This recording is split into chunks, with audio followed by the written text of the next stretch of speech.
Shalom Ibu dan teman-teman, perkenalkan nama saya Putri Leticia. Saya mewakili kelompok obat dopamin. Video berikut ini akan menjelaskan 11 poin penting mengenai obat dopamin. Selamat menyaksikan. Dalam kelompok ini kami memiliki 7 anggota kelompok. Berikut nama-nama anggota kelompok kami. Oke, langsung saja kita masuk ke sesi pembahasan. Check it out! Baik, terima kasih atas waktu dan kesempatannya berikan kepada saya. Di sini saya akan menjelaskan tentang pengertian dopamin. Nah, apa sih dopamin itu? Dopamin itu sendiri adalah sebuah senyawa alami tubuh yang memiliki peran penting dalam proses pengiriman sinyal di dalam otak kita. Nah, dopamin juga tersedia dalam bentuk obat. Yang pertama yaitu dopamin hidroklorida. Dopamin hidroklorida ini adalah berbentuk bubuk kristal putih yang sedikit memiliki bau asam klorida dan terlarut dalam air putih, dan larut dalam alkohol. Yang kedua yaitu dopamin hidroklorida injection. Nah, dopamin hidroklorida injection ini merupakan suatu larutan dopamin HCl yang encer dan bening, kemudian praktis, tidak berwarna, steril, dan bebas dari air. Biasanya dipakai untuk infus intravena setelah pencernaan. Berikut saya akan menjelaskan tentang nama obatnya.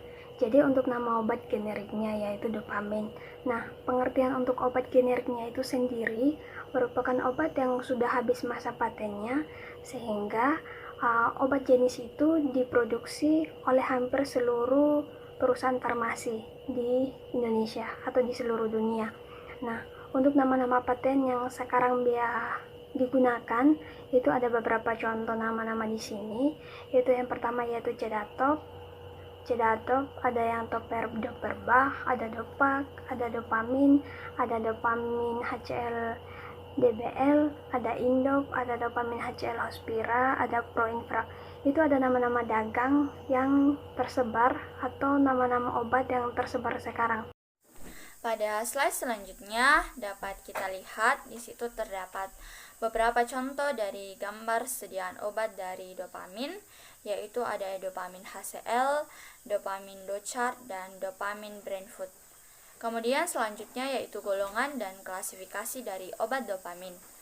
Golongan dopamin sendiri yaitu golongan obat jantung dan klasifikasi ATC C01CA04 dopamin yaitu milik kelas stimulan jantung, adrenergit, dan dopamin ergit, dan itu tidak termasuk glikosida, serta digunakan dalam pengobatan hipotensi. Kemudian agonis beta adrenergit dan alfa adrenergit dan katekolamin. Pada slide selanjutnya saya akan membahas tentang indikasi dari dopamin.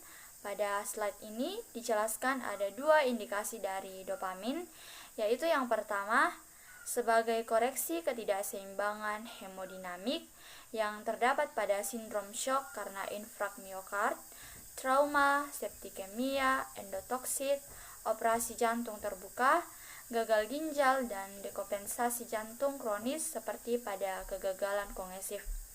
Dan yang kedua yaitu tambahan standar untuk meningkatkan BP, output jantung, output urin dalam pengobatan shock tidak responsif terhadap penggantian cairan, dan tingkatkan perfusi ginjal atau rendah dosis. Shalom, perkenalkan nama saya Tiara Wisuli Cecilia Ritonang. Saya akan melanjutkan penjelasan dari teman saya tentang kontraindikasi. Apa itu kontraindikasi? Kontraindikasi adalah suatu kondisi atau faktor yang berfungsi sebagai alasan untuk mencegah suatu tindakan medis tertentu karena bahaya yang akan didapatkan oleh pasien. Nah, kontraindikasi dari obat ini adalah hati-hati dalam menggunakan obat ini jika pernah atau sedang menderita penyakit seperti arteri perifer, angina pectoris atau nyeri dada akibat jantung koroner, pendarahan, gangguan irama jantung, takikaritmias yang tidak dikoreksi atau irama jantung yang lebih dari 100 kali, feokromositoma atau tumor jinak di kelenjar adrenal, lalu hipertiroidisme, fibrilasi ventrikel, hipersensitif terhadap bisulfit. Apa itu hipersensitif terhadap bisulfit? Jadi pasien yang memiliki hipersensitivitas terhadap sediaan yang mengandung nutrium bisulfit. Lalu penggunaan bersamaan dengan anestesi siklopropana hidrokarbon terhalogenasi. Baiklah, selanjutnya saya akan membahas tentang efek samping. Efek samping dari obat ini mengakibatkan beberapa masalah pada sistem-sistem dalam tubuh kita.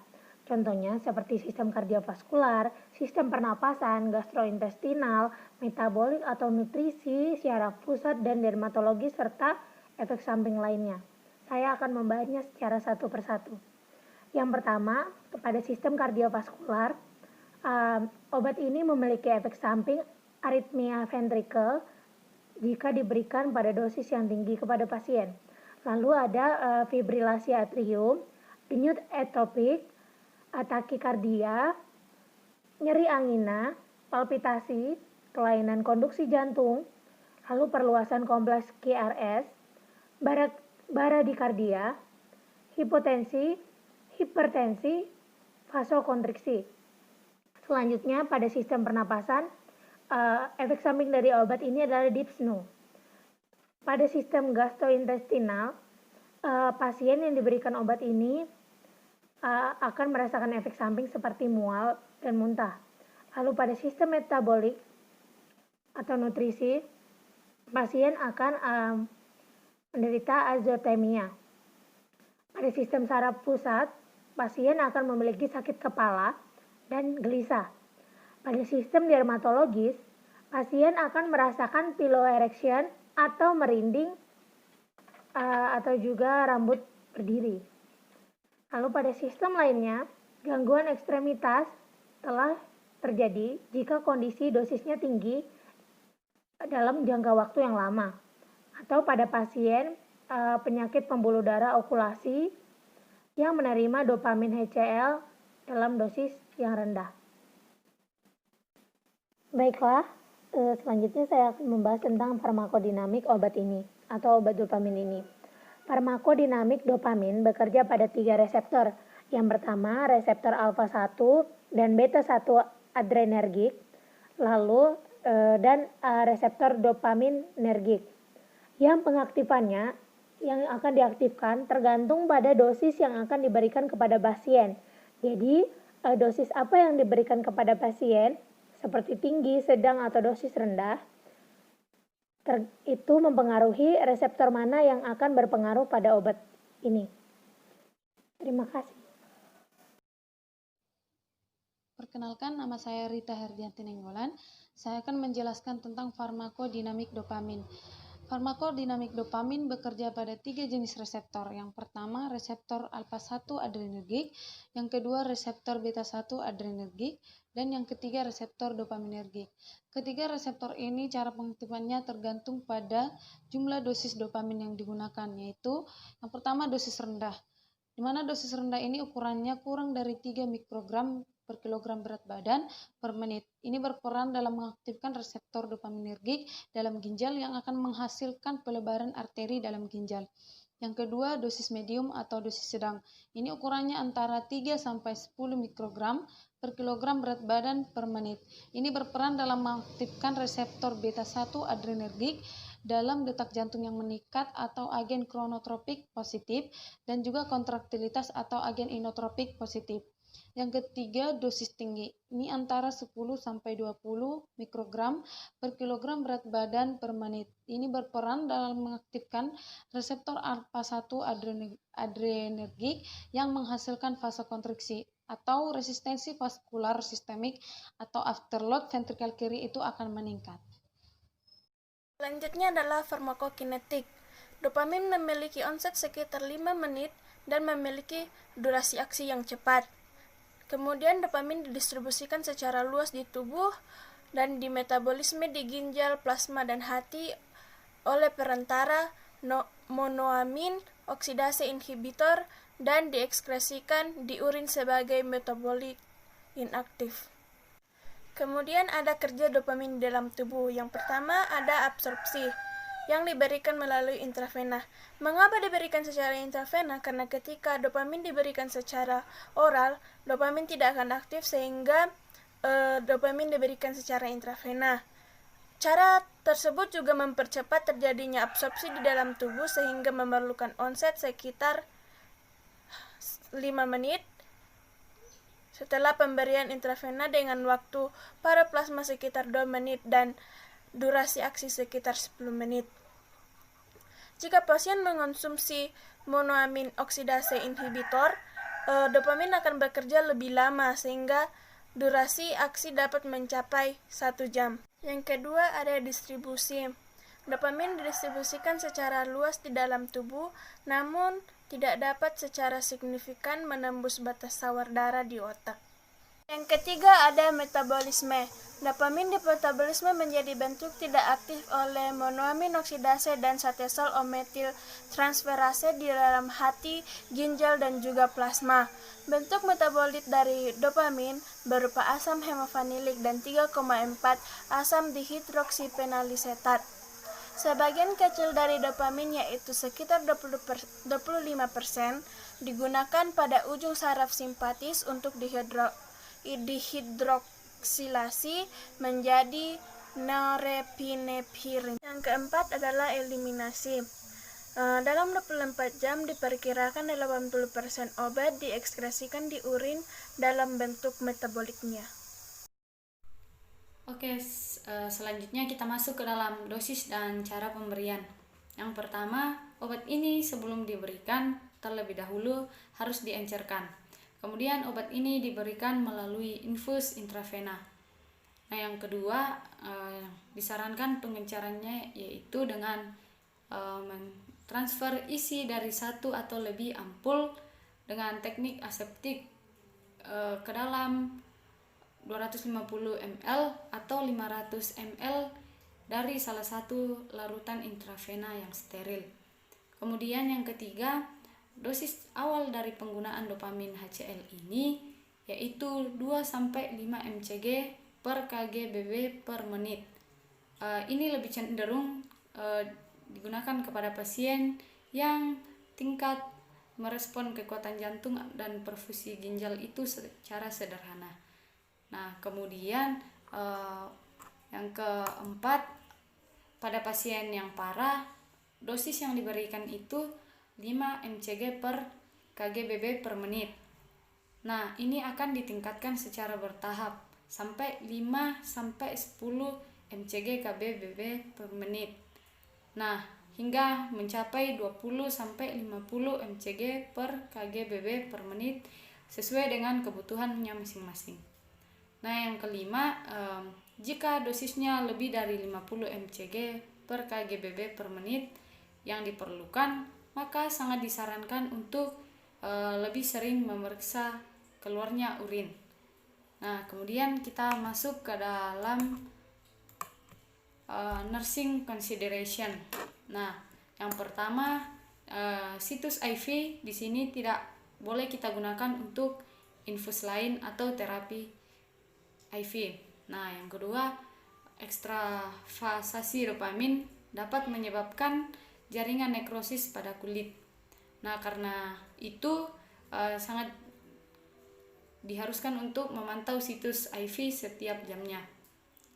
Kemudian memiliki pentolamin atau regitin dekat dengan tempat tidur pasien. Nah, yang ketiga, sangat perlu untuk memberitahu dengan segera kepada dokter jika yang pertama itu oligurianya berkembang. Nah, yang kedua, mengembangkan tachydystrithmia. Kemudian yang ketiga, tekanan diastolik naik, mengurangi tekanan nadi. Kemudian yang keempat, hipotensi terus menerus pada dosis maksimum 20 mcg per kg per menit. Nah, yang kelima, tanda iskemia perifer itu biasanya itu ekstremitas ungu, terus ekstremitasnya itu dingin, dan denyutnya di nadi perifernya itu berkurang. Oke teman-teman, sekarang kita lanjut, masih membahas mengenai nursing consideration. Seperti yang kita ketahui, pertimbangan keperawatan adalah suatu pertimbangan yang dilakukan dengan memikirkannya terlebih dahulu. Tentu saja, perawat dituntut untuk dapat berpikir kritis dalam hal ini. Tentu saja saat kita akan melakukan pertimbangan, kita perlu tahu dulu situasi pasien saat ini dan informasi mengenai pasien. Dan juga hal-hal apa saja yang perlu kita pertimbangkan dalam pemberian obat kepada pasien. Yang pertama, efek obat terhadap pasien. Yang kedua, apakah ada alasan untuk pasien tidak mengonsumsi obat tersebut, dan juga tanda-tanda vital apa saja yang perlu dimonitor selama pemberian obat ini.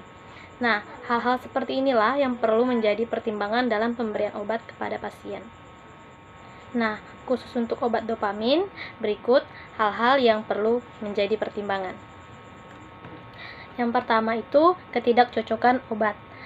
Nah, obat dopamin tidak cocok dengan NA-bikarbonat, furosemid, NA-tiopental, insulin, altaplase, ampicillin, amfoterisin B, gentamisin sulfat, cefalotin NA, dan oksasilin NA. Selanjutnya, interaksi obat. Ada 5 interaksi obat. Yang pertama, inhibitor MAO mempotensiasi efek dopamin atau dosis harus dikurangi hingga 90%. Yang kedua, antidepresan trisiklik dapat meningkatkan efek dopamin. Yang ketiga, anestesi umum dapat meningkatkan resiko disritmia sekunder akibat dopamin. Yang keempat, beta blocker memusuhi EVA beta adrenergik dopamin. Yang kelima, alpha blocker memusuhi efek alpha adrenergik dopamin. Selanjutnya, perbaiki hipovolemia dengan resusitasi cairan sebelum memulai infus dopamin. Lalu selanjutnya, monitor jantung harus digunakan pada pasien yang menerima infus dopamin. Lalu selanjutnya, amati dengan cermat untuk filtrasi IV, pemantauan tekanan darah secara terus-menerus, pemantauan kardiorespirasi secara terus-menerus, dokumentasikan tanda-tanda vital setiap jam, lalu pantau keluaran urin per jam, lalu timbang pasien setiap hari untuk menentukan dosis yang akurat, lalu selanjutnya hitung tetesan infus dan dosis dengan hati-hati. Bisa dilihat sumber di bawah slide. Oke, kita masuk ke poin selanjutnya, yaitu indeks keamanan kehamilan. Jadi, pada sumber MIMS yang kami telusuri, ada beberapa kategori, yaitu dari kategori A ke X. Nah, dalam kategori ini tidak tampak peningkatan risiko terhadap obat. Nah, untuk indeks keamanan kehamilan di sumber menggunakan kategori C, yaitu obat ini hanya boleh digunakan apabila besarnya manfaat melebihi besarnya risiko terhadap janin. Selanjutnya, kita masuk ke poin terakhir, yaitu special precaution. Hal-hal apa saja yang menjadi perhatian dalam pemberian obat ini, terutama perhatian khusus ya. Jadi kita bisa baca di PPT, yaitu pasien dengan penyakit CV, aritmia jantung, penyakit pembuluh darah oklusif, atau misalnya ateroklerosis, emboli arteri, penyakit Raynaud, cedera dingin, endarteritis, diabetik, penyakit Buerger. Lalu iskemia miokard aktif, infark pasca miokard, infark elektrolit, misalnya hipokalemia, hipomagnemia. Lalu perbaiki hipovolemia, hipoksia, hiperkapnia, asidosis, penggunaan bersamaan dengan MAOI, masukkan ke dalam vena besar untuk mencegah ekstravasasi, kehamilan, dan menyusui. Itulah hal-hal yang menjadi perhatian khusus dalam penggunaan obat dopamin. Nah, ini referensi yang kami gunakan dalam penyajian materi kami. Akhir kata, saya mengucapkan terima kasih telah menonton video ini. Semoga bermanfaat ilmunya. See you next time.